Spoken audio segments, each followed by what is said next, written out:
Hey guys, welcome back to the channel. So I haven't done one of these in a while, so I thought that I would take opportunity to do another first pack of the morning, but this actually wasn't morning, this was afternoon, but it was my first pack and turned out to be my only pack for today. You guys may have noticed that I haven't been flying my 7-inch quad for a while, and there's a reason. No, I didn't get bored with it. I crashed it.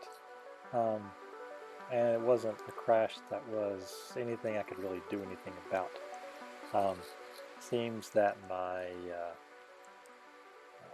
MMCX connector was slightly loose, or had come loose, or I don't know what it was. Anyways, it came loose enough, or was loose enough, that my video cut out when I was doing some acrobatics around this spot here, and was too low to the ground to engage the GPS rescue to level itself and save it, and so it crashed and it broke an arm.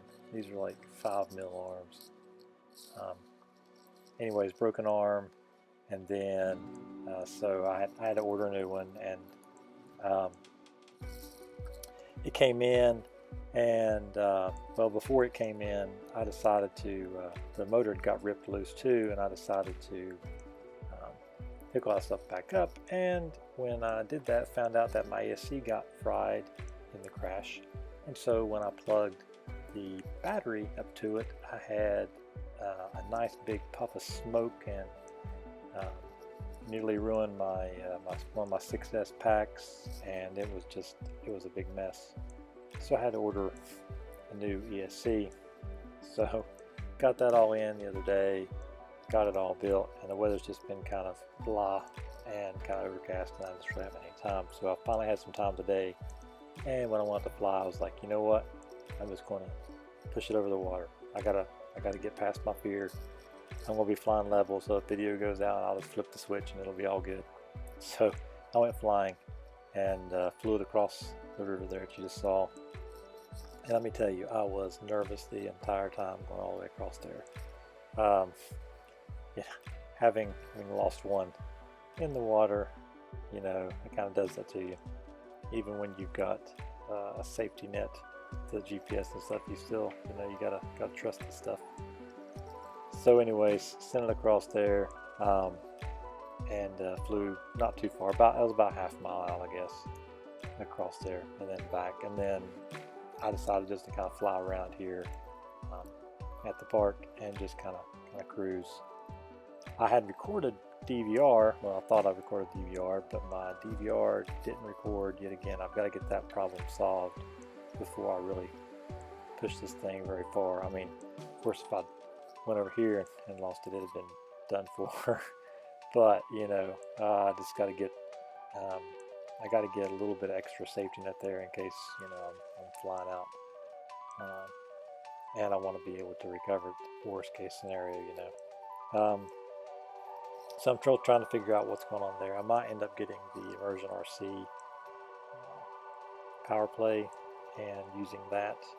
Right now I've got that little cheap DVR, HD DVR or HD something the other, I don't remember, HMD VR, I don't remember. Anyway, it's like a cheapie. I think the cable's just not plugged in good, but I've got to check that because it has worked fine, and then it'll take spells when it doesn't work. So I'm not sure if it's just the cable's not plugged in good, or if it's just it. I think I might get that power play. It's a little pricey, but you can see the screen, so I'll know for sure that it's got video. You know, I'll be able to see that. Plus it records a lot better. So I might get that. As far as the 7-inch goes, it's flying pretty good. I switched props. Did have the Gemfan flash, what were those things, 7040s, and I switched those over to some HQ props. These are 7x4 by 3, I think. Yeah, 7x4 by 3 HQ props, and I really like how they fly nice and smooth. Feels really good.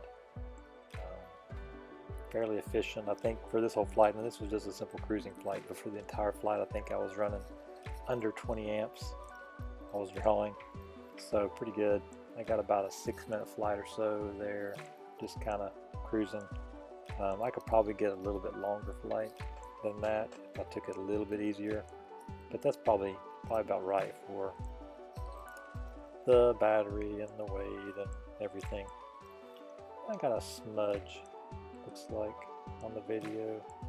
I gotta make sure I clean my lens from now on. It's either a smudge on my lens or a smudge on my computer screen. I think it's on the lens. Yeah, I definitely gotta clean that. But yeah, so I just kind of cruised around here, and nothing special, you know. I didn't want to really push it. Just kind of wanted to give it a little bit of a test. And it was cold, and my nerves were still kind of on edge after flying across the water and back. So you know, I wasn't pushing it at all. But yeah, I hope you guys enjoyed this little bit of flying, this little bit of talking, this little bit of kind of getting in my head. I've still got some stuff I got to talk about as far as remote ID. I've just about got all my thoughts together on that. I've just got to write up my little script to do my video for that, and then actually write my comment there. That'll basically be my script, but I've got to write it all down and get all my thoughts down in a coherent form. But that's coming up.